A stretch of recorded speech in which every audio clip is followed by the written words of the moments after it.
Assalamualaikum warahmatullahi wabarakatuh. Perkenalkan, nama saya Dwi Lestari. Di sini saya ingin menjelaskan mengenai tutorial menggunakan Zahir Accounting 6. Untuk penjelasannya nanti saya tulis di kolom deskripsi. Jadi ini adalah tampilan utama Zahir. Kalau kita ingin membuka awal akun, maka kita klik membuat data baru.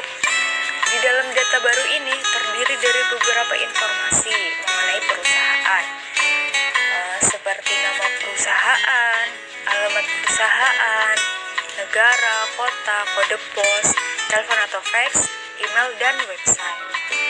Sebagai contoh, di sini saya akan menuliskan perusahaan dengan nama PT Mitra Jaya.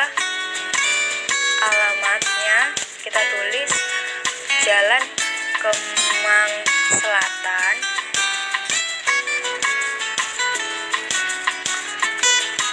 nomor 20,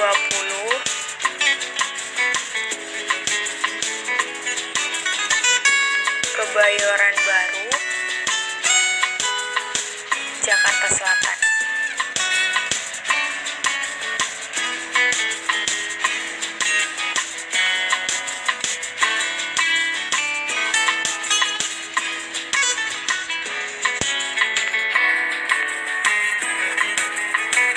Udah, lalu negara kita ketik ya, pasti Indonesia. Lalu kota Jakarta dan kode posnya menyesuaikan.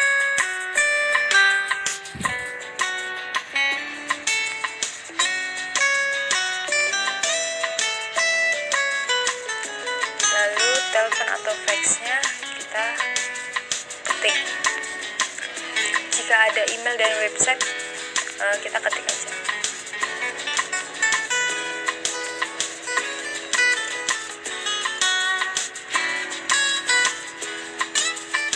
Untuk intermezzo ya, jadi saya membuat tutorial ini sebagai syarat atau sebagai tugas untuk UTS sama dosen pembimbing. Jadi di sini negara kita ada 4, yaitu Australia, Indonesia, Malaysia, dan Oman. Untuk kota, jadi tersedia di seluruh Indonesia, kota-kotanya itu ada semua. Kalau sudah, kita cek apakah ada salah ketik atau tidak.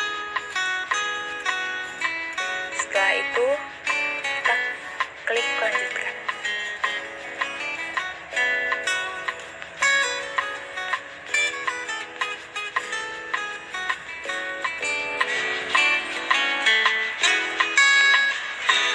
Sini nih ada konfirmasi periode akuntansinya kapan. Kalau di sini saya bikin periode akuntansinya itu di bulan Januari, tahunnya 2019, dan tutup buku akhir tahun itu bulan Desember. Itu kita lewatin aja.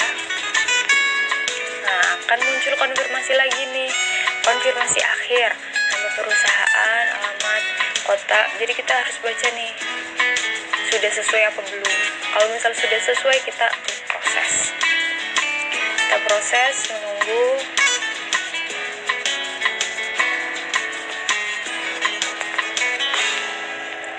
Lalu jenis usaha, usaha kita itu bergerak di bidang apa? Di sini bisa nih banyak, jasa umum, manufaktur, koperasi, atau yang lainnya.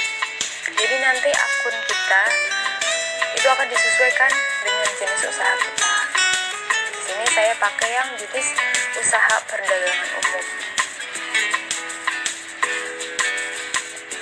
Klik lanjutkan. Terus ada konfirmasi lagi, apakah Anda telah memilih bidang usaha ini. Kalau misal iya, kita lanjutkan proses. Klik ya.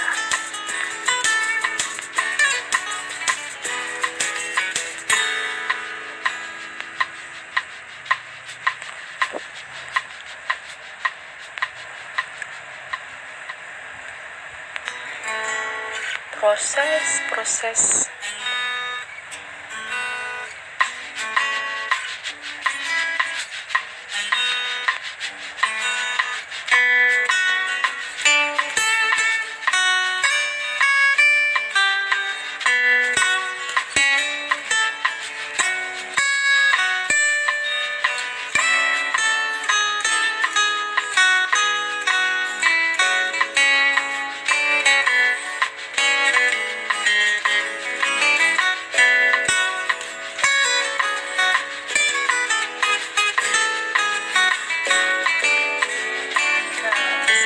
ada konfirmasi nih, gunakan fasilitas password.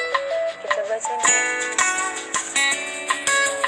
Terus itu kita klik oke.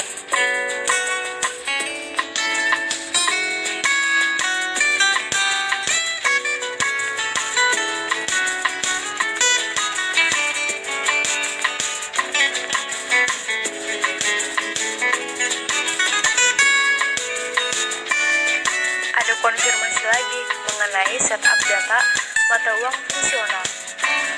Nah, di situ ada IDR, terus juga ada setup data untuk mata uang asing. Jadi di sini pakainya USD, dolar, terus kurs tukarnya itu disesuaikan. Sebagai contoh saya pakai yang 10.000. Lanjut. Terus selesai.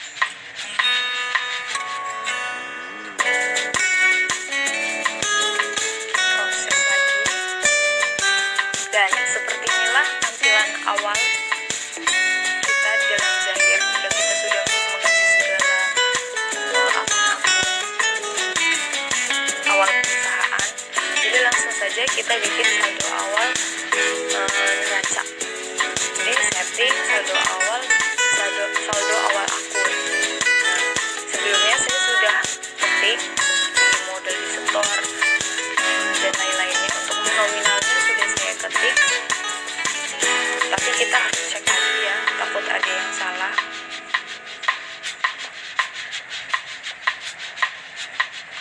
Jadi dalam aplikasi Zahir ini bisa kita ganti nama akunnya, tapi bukan di sini. Nanti saya kasih tahu untuk caranya. Kalau yang di sini kita cukup nih tulisin akunnya. Ini seperti ini nih, kendaraan harusnya judulnya itu akumulasi penuntutan kendaraan. Tadi saya salah ketik di akumulasi penuntutan bangunan. Jadi kita hapus, lalu kita ketik yang akumulasi penuntutan kendaraan. Seperti itu. Kita cek lagi, cek.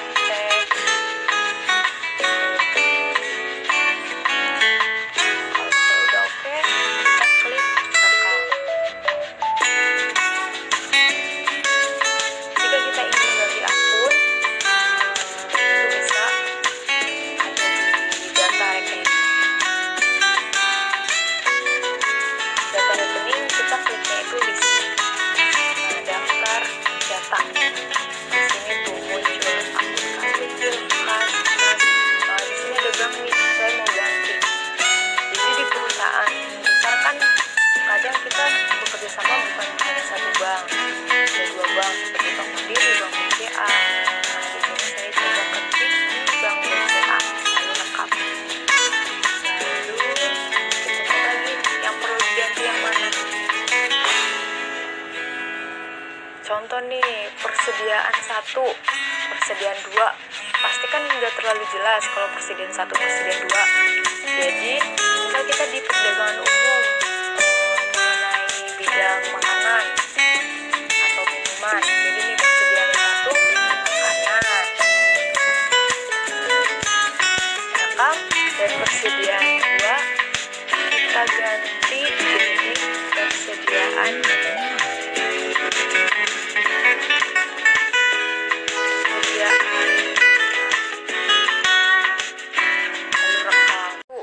persediaan 2. Pastikan nggak terlalu jelas kalau persediaan 1, persediaan 2.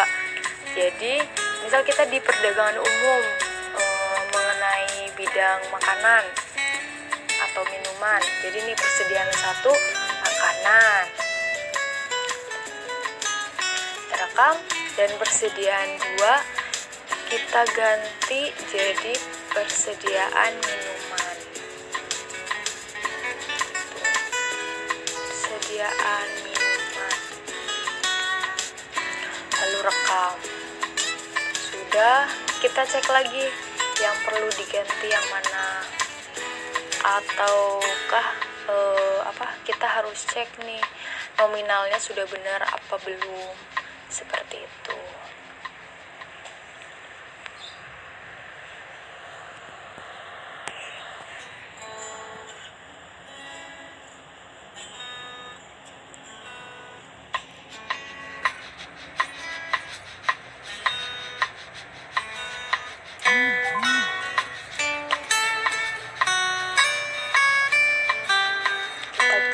Kita cek langsung kita ke piutang usaha. Jadi saldo awal piutang usaha, biasa dikliknya itu di setting saldo awal piutang usaha. Nah, di sini untuk nama pelanggannya kita belum punya, jadi kita harus klik baru, lalu nama pelanggan kita klik yang simbol kotak tadi, lalu kita klik baru lagi. Nah, di sini ada muncul data nama dan alamat, ID-nya K1. Tapi untuk mempermudah kita bisa ID-nya itu kita ganti. Misal ya, contoh C-001. Nama perusahaannya apa? Kita tulis Toko Buana.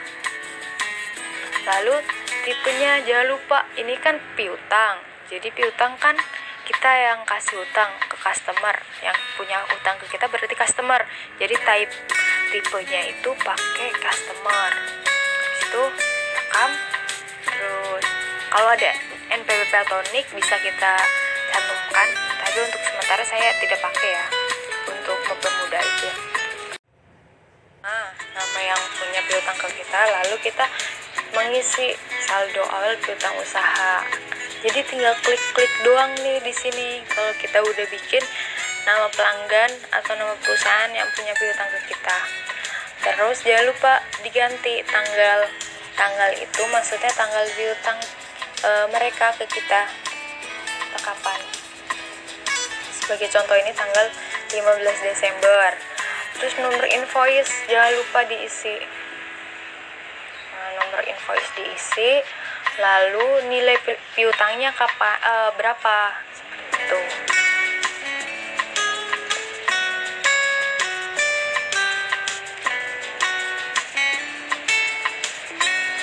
Nilai piutang kita ketik sebagai contoh 5 juta. Jangan lupa term pembayaran.